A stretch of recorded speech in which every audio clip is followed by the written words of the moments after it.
Hello, everyone, and welcome to the Marketplace Report by Handmade Seller. I'm Amber Christian, editor of Handmade Seller Magazine, and today it is my absolute pleasure to welcome Mastress Tara. They are representing Artisans Cooperative, so welcome to the show today, Mastress, and can you please introduce the cooperative? Yeah, thank you so much for having us today, Amber. So, the Artisans Cooperative is the member owned, member operated marketplace for handmade goods. And we've been incorporated for a little over a year now, so just about a year and a half. And I've been with the cooperative since before we incorporated when we first got started. Okay, so tell us about how you first got started. I think it's a fun story and that people will be curious, well, how did this Artisans Cooperative group get started? Yeah, so in 2022, Etsy announced record earnings of $161 million in net profits. And then they immediately turned around and charged a 30% increase to sellers' fees. And that really blatantly kind of exposed the scale of exploitation at Etsy. And in many ways, it also drew attention to the level of exploitation on a lot of the marketplaces that are available through big tech. Um, so 30,000 artisan businesses actually unified to take collective action and go on strike, closing their shops for a day over at Etsy. Um, Personally, we weren't selling online at the time because the problems at Etsy seemed to apply everywhere. There wasn't really anywhere we felt safe to essentially partner with to run our business that wasn't going to turn around and exploit us or at costs that affected our business's bottom line. So we were really excited to see the strike kind of building up in the days before it happened. And it seemed like a moment of power for the creative working class really across the country, whether you were selling on Etsy or not. So we went looking for others who were ready to kind of take things a little step further and try to harness the potential that $161 million could have done for artisans and their businesses if it had been distributed more equitably amongst them. So that's when I met Aggie and Lizzie and Erin and James and Mandy and Olga and Pam and Rafi and Robin and Rin and Thera and Valerie, who were really already envisioning building a better marketplace experience. So we started to organize creation of a cooperative marketplace where both sellers and shoppers collectively own the business, where we control it democratically together, where the financial benefit from its success is really shared among all of the people who are involved. And we needed things. We needed decisions to be staked in actually sustaining our livelihoods as creators and as business owners. We needed there to be an appreciation for our creative labor at the core of how the business was run, because that's what's really sustained our businesses was our creative practice. And we needed a foundation for shared values to connect us across different personalities and art mediums and cultures and geographies and business models. So we decided to organize a cooperative. It's a member owned business, and we formed Artisans Cooperative on that cooperative business model. And most of us are still here making art by hand, operating the business on our teams. Many have served in leadership or on the board of directors, and we all work alongside hundreds of new and founding members. Mhm. So let's dive into this a little more because a cooperative model is actually very different. And you didn't come to this model right away and you didn't come to this model easily. You did some study before you actually got up and running with a cooperative. So can you talk a little bit about how is a cooperative run a little different and even thought about a little differently than some of the other traditional marketplaces? Even though you still have all the marketplace tech, how does being a cooperative make it a little bit different? Can you elaborate on that some more? Yeah, I think the core of a cooperative business is that everyone is an owner. So we're all stakeholders. Our experiences matter, our benefits matter, and we have the power to come together and decide how we're going to do things and how we benefit from the things that we do. So all of the people who sell on our marketplace currently as members own the business that provides the marketplace. Our supporter members as shoppers, they also own the business. So we took a lot of time to really think about how to structure it so that everyone we wanted to be involved as a stakeholder had equitable opportunity to build the business and to benefit in really meaningful ways. So we collaborated with the Indie Art Guild. We did an incubator with Start.coop, who really helped us move through the formation of our business model and our ownership models. And we've had a whole host of advisors in the solidarity ecosystem, like the US Federation of Worker Co-ops, who have really been instrumental to us in figuring out how to make the cooperative model work for us. Hmm. And so it really does take a village to get these things up and running. And for you, it's been a co op village to say, okay, this is how co ops work. These are the models so that you can really be steeped in how co ops work.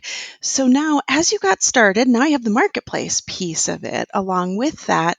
How did you first decide and where are you at with the countries, the locations, the categories, like who can sell on your market? Talk about where you're at with that.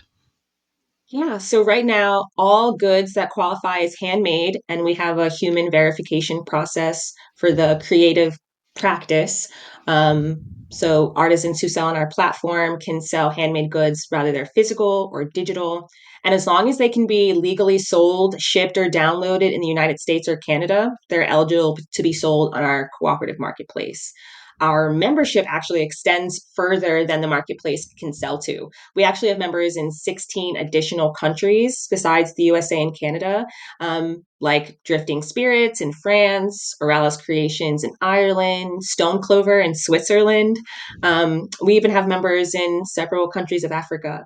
Um, but right now, we only are able to sell and ship products to the United States and Canada while we kind of work our way through the very many tax jurisdictions that our membership represents so that we can start selling to their local markets as well. Hmm. And that's been a big thing that's come up a lot in conversations with marketplaces because every country has a lot of its own tax and various restrictions, laws, customs, et cetera. And so it takes time when you're building out a marketplace. It isn't just, hey, yeah, I'm going to go global day one. Some Yeah, can we do we that, but learned that the slow yeah. way. We sure did. We're a very ambitious group, and we really wanted to be able to serve a worldwide membership. And we really got some good, deep lessons on what it takes to provide meaningful services in a meaningful marketplace.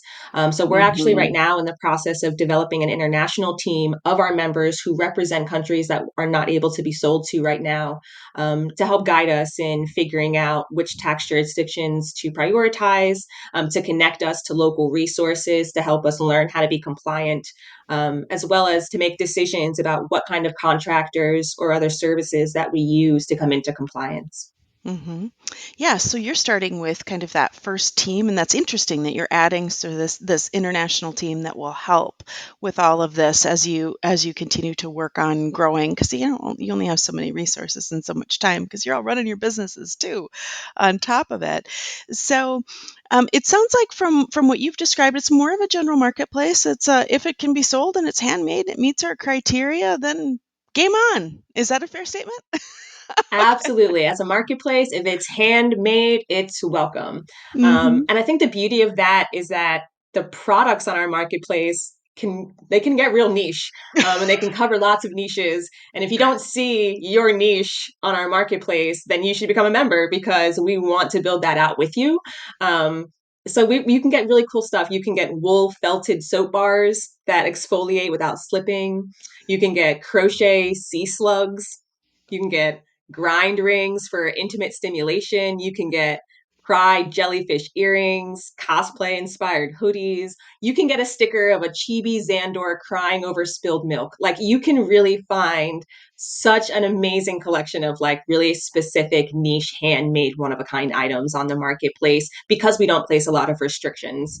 We care about the making process. What matters to us is that in the process of this product being created, there is a chance that the artisan could have ruined it because that's how intimately the artisan and the product are in relationship. So as long as you're making work that you could potentially ruin because you're really making it, then yeah, we want you to be on the marketplace and we have space for you. Hmm. Oh, that's fun. It's such a if it's work you could ruin, you're welcome here. Yeah, that was really, really important to us, was finding a definition of handmade that allowed for there to be like a standard of quality and a real appreciation of the artisan craftsmanship, without creating a lot of bureaucratic or unnecessary restrictions on what it means to make things with your hands in a modern market. And with all of the available tools that are available to us now that maybe weren't hundreds of years ago. So the relationship between the creation of the product and the artisan who's making it is really where we focused. And I think that makes us a little bit unique in the handmade space. Hmm.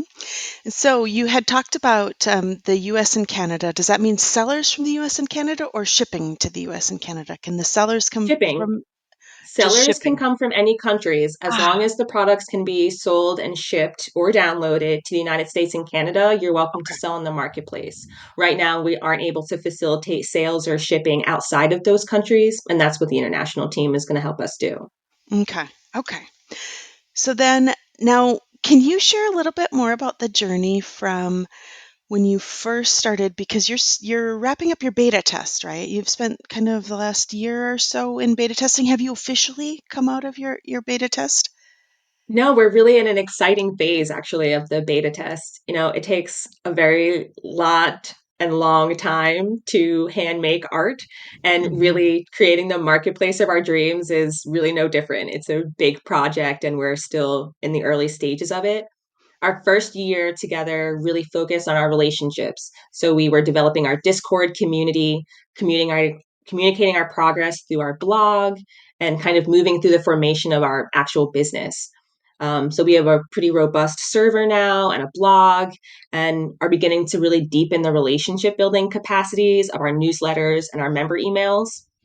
And in 2023, we pulled together the equity of our founding members.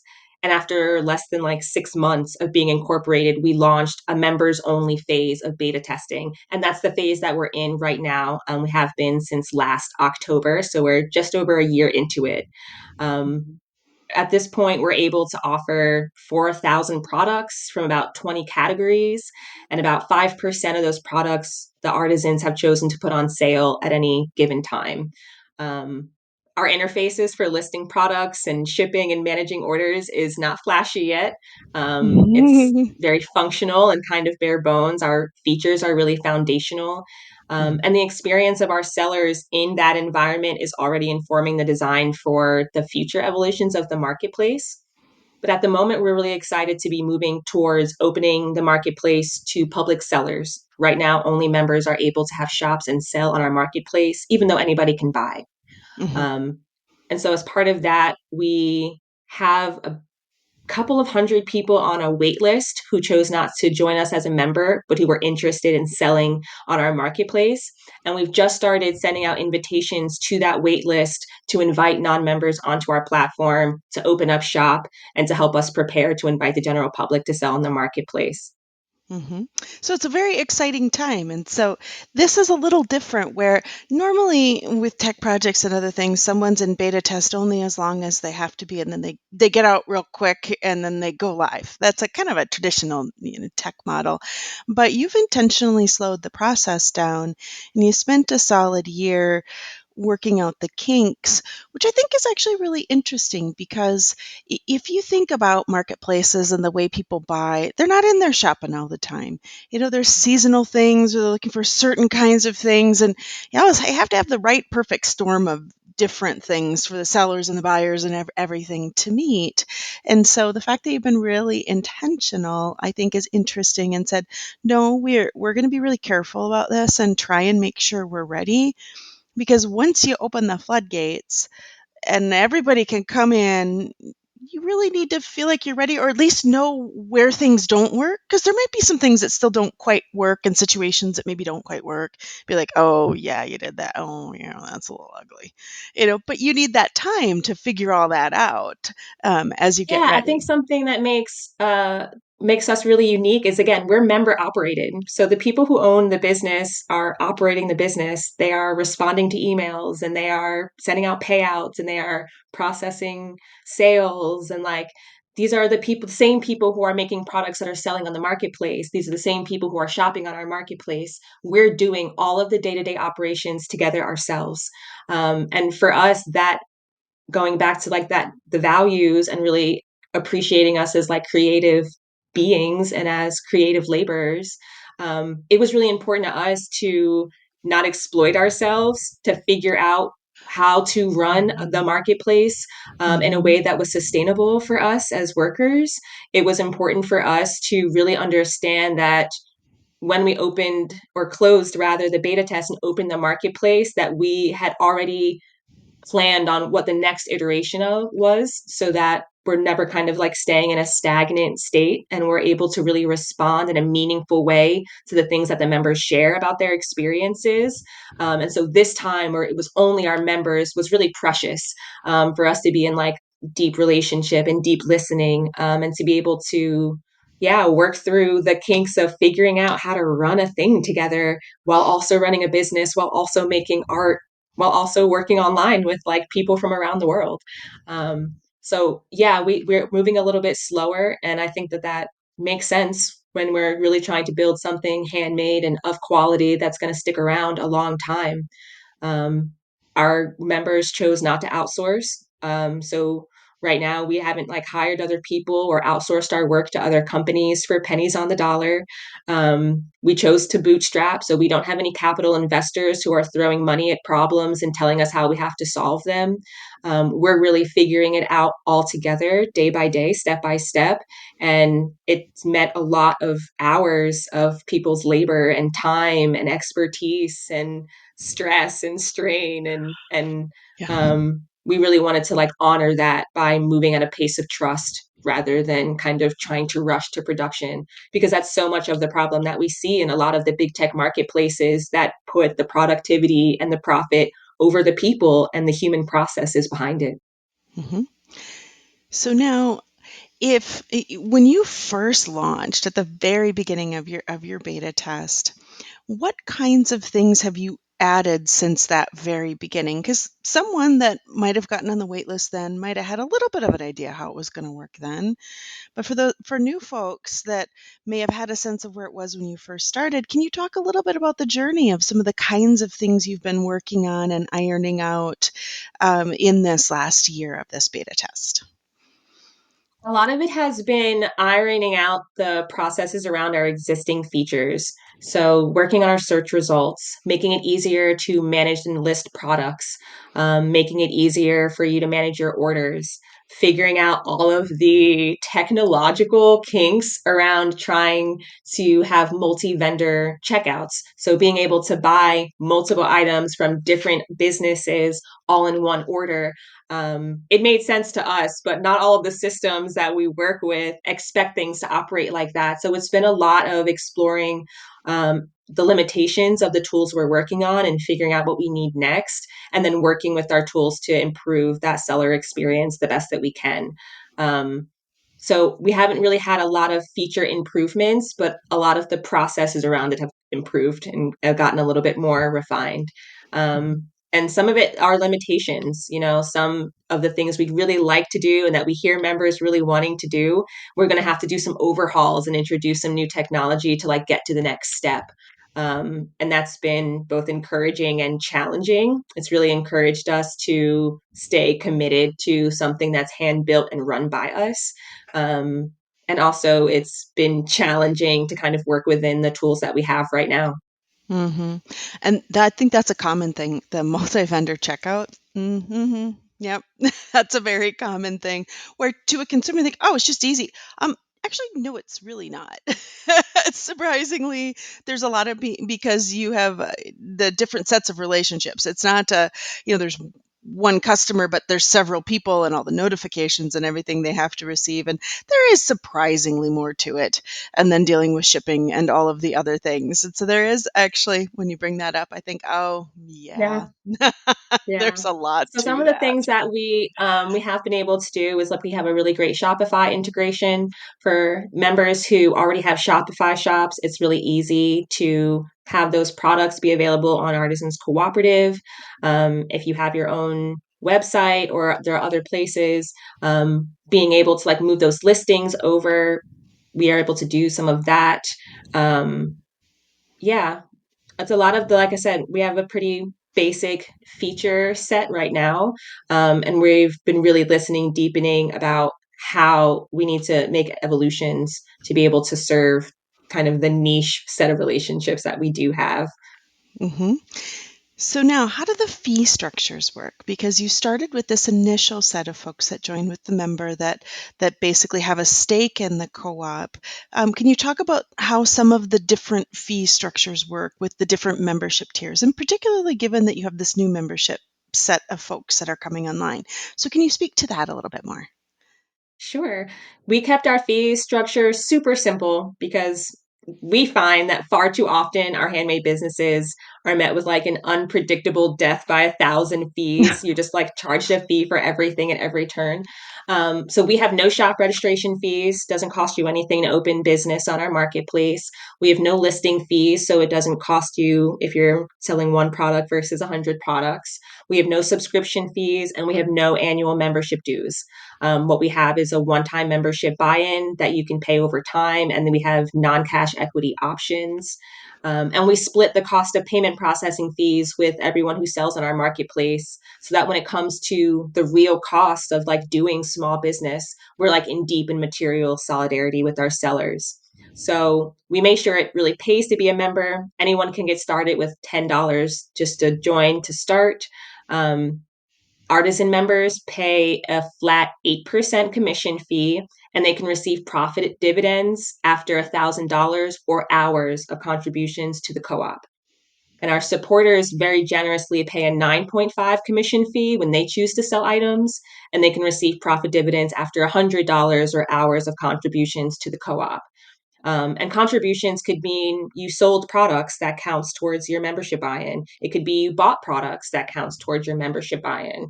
It could be that you went out and flyered in your community to tell folks about Artisans Cooperative or talked about us at an art fair. That counts towards points for your buy-in. That could be participating on one of our operational teams, doing interviews, marketing, writing emails to people you already talk to. Like we have hundreds of ways for members to be really involved in the success of the business and the operations day to day. And all of those contributions count towards your membership buy-in. Hmm. Which is also very different, but actually very practical. Of if you have to figure out how to get the word out as a newer marketplace in what is a noisy, crowded marketplace, and good ways to get the word out are things like what you had talked about. Somebody runs around and papers it around at all the coffee shops in town, or they think, "Oh, who's that?" Like all these different. There's so many unique ways to get in front of people, and so that people that are willing to do that. We also often call it sweat equity, right? They're willing to go out and do a few of these other things to try to help the cause, and then get credit for it as part of that. So, Yeah, the we really wanted the marketplace to serve the collection of artisan businesses that our membership represents. And so ultimately, the marketplace should be serving our artisans' businesses market. So being able to see what members do to drive their own businesses as an investment in the Artisans Cooperative and making promotion of their business in alignment with promotion of the Artisans Cooperative and being able to have that included as the member buy-in, make sure that all of the things a person could do in our cooperative directly benefits their own business success, and the success of other members in the marketplace. If even if you don't particularly run a business, if you're a supporter member and you're really into handmade art, you can get your buy-in just talking about the stuff that you already love. Maybe you really love cooperatives, or maybe you really love felted soap bars, or whatever it is. Like you get to take your passion and your excitement and the things that are important to you to serve the broader community of our membership. So the relationships that our artisans already have to each other, to their supporters, and in their communities, is really core to what we consider success. So that really shows up in, as you mentioned, kind of like that sweat equity model, or like our points and tiers, so that there isn't a hierarchy between artisan members and supporter members. Everyone is equal and everyone has an opportunity to get meaningful returns and make meaningful investments. mhm. So now marketplaces are challenging because you have a twofold problem. You have to develop the seller side of it, and then you have to develop the buyer side of that. And whenever you're starting something from scratch, that's very challenging. How are you guys thinking about that process for both the buyers and sellers, and how you want to develop that process out in a way that feels really true to what you're doing with Artisans Cooperative? Yeah, I would say our strategy for developing a strong buying membership as well as general sales is to craft a platform that is the most beneficial place for art lovers to shop by offering them integrity and power and community and a good time shopping for something really unique. We human verify that what's available to them is handmade by real people. Our filters make it easy to find truly one of a kind artisans and discover artisans whose maybe work you hadn't seen before or wouldn't have discovered otherwise and like can't wait to see more of. And we're the only place that I know of that's offering ownership of the place where you go shopping, influence over like what businesses and handmade goods are available where you go shopping, and to have a say in what the shopping experience is like, and the quality of life that surrounds the workmanship of the handmade creations that you're purchasing. Um, so we help find new local favorites, explore niche obsessions. We help make new friends with the same appreciation they have through our like grassroots marketing style and our grassroots community networks of art lovers. Um, so for us, building our supporters into our membership structure as owners was really a core strategy to us to build meaningful buying and selling relationships between our buyers and our sellers long term, and to give us a, a collection of members to really inform what it is that shoppers are looking for, so that we constantly are able to build out what we can offer to shoppers. Mhm. So part of the strategy is saying, "Hey buyer, you get a voice too." That's different in saying you're part of this too. And I think that's something that's pretty unique that I haven't heard as much of, to say, "Oh no, it's really about both It's not just about the sellers as part of the cooperative, it's also just as much about the buyers as part of the cooperative." So now from your perspective, let's think about what makes a good listing on a site. I always love this question because everybody picks something different. So why don't you tell me what makes a good listing for Artisans Cooperative? Well, I would say any listing anywhere on the internet nowadays, you need like some high quality photographs with good lighting. That's just standard. And our marketplace is no different than that. Another thing is to talk about what makes your product unique. What kind of materials are you using to create it? How many of them do you make? One of the filters you can shop with on our marketplace is one of a kind, which means instead of a collection of products or having several runs, if there's only one of this thing, you can find that on our marketplace. So listings that really talk about the craftsmanship and the materials and the creative processes behind the products really help give our shoppers an opportunity to look for whatever is important to them. If they're looking for a certain material, if they're excited about a certain kind of design, being able to have that information available can really make it easier for those sellers to find you. Hmm. So now, And I think that's really cool because I don't really see any other marketplaces that give a crap how you made the thing. right, that's well, and the one of a kind filter. I was like, oh, that's a new one. I haven't had anyone talk about that before. I was like, oh, look at that. Yeah. But Handmade art is always somewhat unique.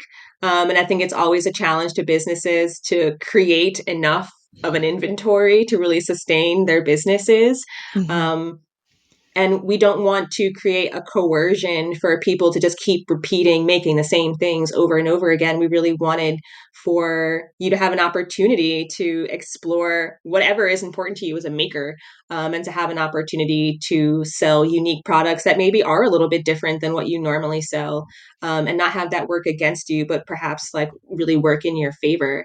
And because our artisans can open multiple shops under their one membership, if you are doing different kinds of things in different mediums and you want to present them separately, you're able to do that. So Hmm. yeah, I think being able to really highlight what you care about as the creator of the item, is really what helps communicate the special and like unique qualities of what you're offering to the shoppers who are looking for you. So that's actually very interesting that one artisan could have multiple shops, because it does become really common that someone might make one thing, but then they start dabbling in this other thing that's nothing like the first thing. And now you go to try to market it and you're like, well, that looks like a dumpster fire. The two Oh, together. yeah. And again, I think it's because we really care about you as a creative being. The creative process is core to what we do. And we know because we're creators, we're artisans, that like you get really excited about a thing and you maybe do that for a while. And then something else catches your eye, and then you're doing something a little different, or you're looking at how to involve a new fabric or a new technique into something that you're already doing. And sometimes we get inspired by other makers, and we want to learn new skills and explore new ways of like expression. And so we wanted there to be a lot of opportunity for creatives to be creative and for the marketplace to still serve their business over time. Hmm. And I think that Yeah. that is exactly why I never sold online before, because there wasn't a space that cared about me or my craft that much to make a good business partner. And so being a part of an organization where we're not just a partner, but you're an owner, you know, you own us and like we get to self support you. I think that that is really what the space needs, what the industry needs, and what artisans need. Hmm. So now, knowing how different all these artisan businesses are, right? Artisan businesses come in so many flavors, ways, shapes, forms. What would you tell an artisan that is starting to reflect on which platforms they want to sell on? What advice would you give them on how they know if a particular marketplace or marketplaces, because some people sell on multiple, how do they decide if a marketplace is right for them? What should they think about? I would say the best marketplace for any artisan is the one that's going to complement your lifestyle and your creative process that your business is built on. Because ultimately, if you can't sustain the process of creating the products, then it doesn't matter how successful the marketplace as a thing is. It will not necessarily like serve your business long term.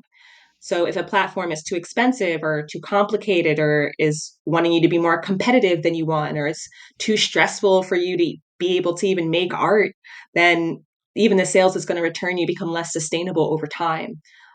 So you want to make sure that the money you spend to sell is a reinvestment in your business outcome. And I think a lot of that has to do with the fact that when you are the business, it has to serve you as a worker, as a person living and feeding themselves, and as a creator as well. We don't want any artist to end up with like a very expensive hobby that can rob our art of its life. So we advise you to put eggs in the baskets that seem to work for you. Really prioritize like your creative process and your livelihood. And we also advise you to put one of your eggs in the artisan co-op, because you know that's a place where over time as you figure out what does serve you, you can make a handmade marketplace that's going to meet your needs long term. Mhm. So now, how do people apply to sell on the marketplace? I know you talked about having a verification process. How do they actually get started on this process? So we made it really simple. Everything you could possibly need to become a member, join our business waitlist, follow our blog, follow our social media, or shop for unique handmade items. It's all available to you in the headers of artisans.coop.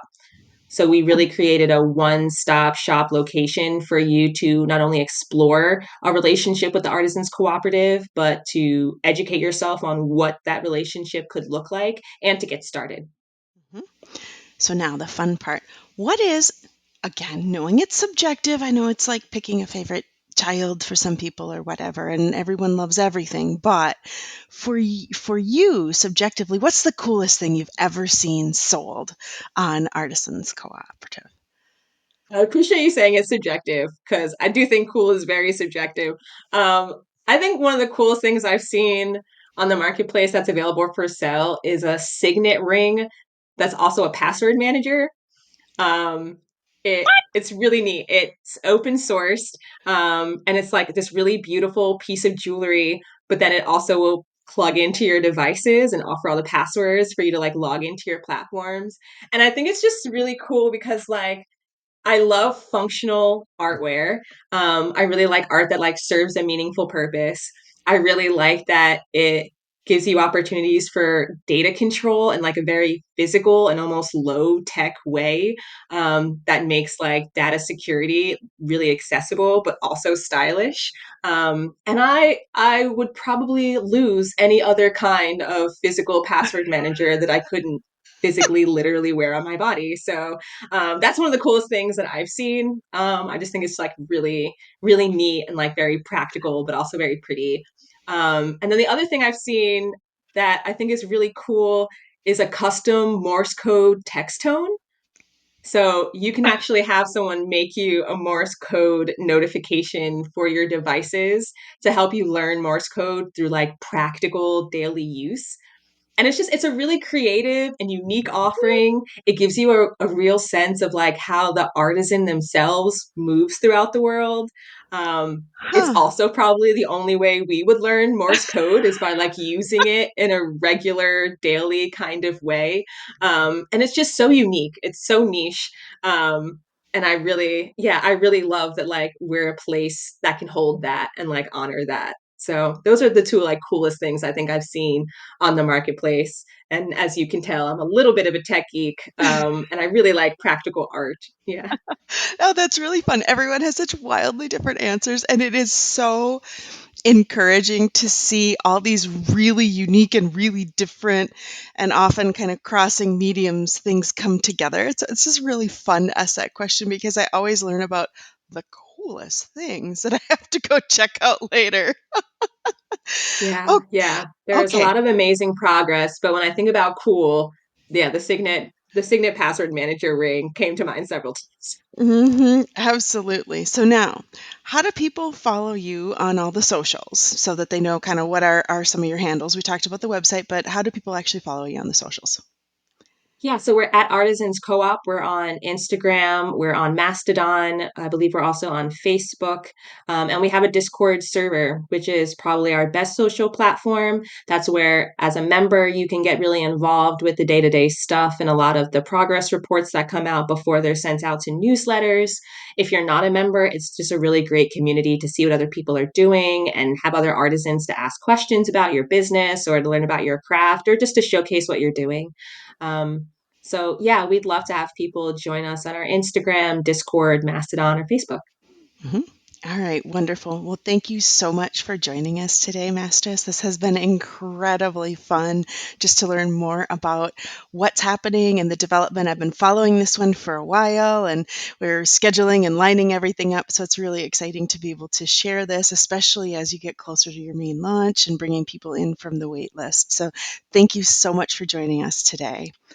Yeah, thank you so much for having us. We've really enjoyed all of the reports that you've done. It's been really wonderful to like learn about others in the marketplace community and others doing handmade art. And we're certainly looking forward to more episodes from you. All right. Well, thank you, everyone, and we will see you next month.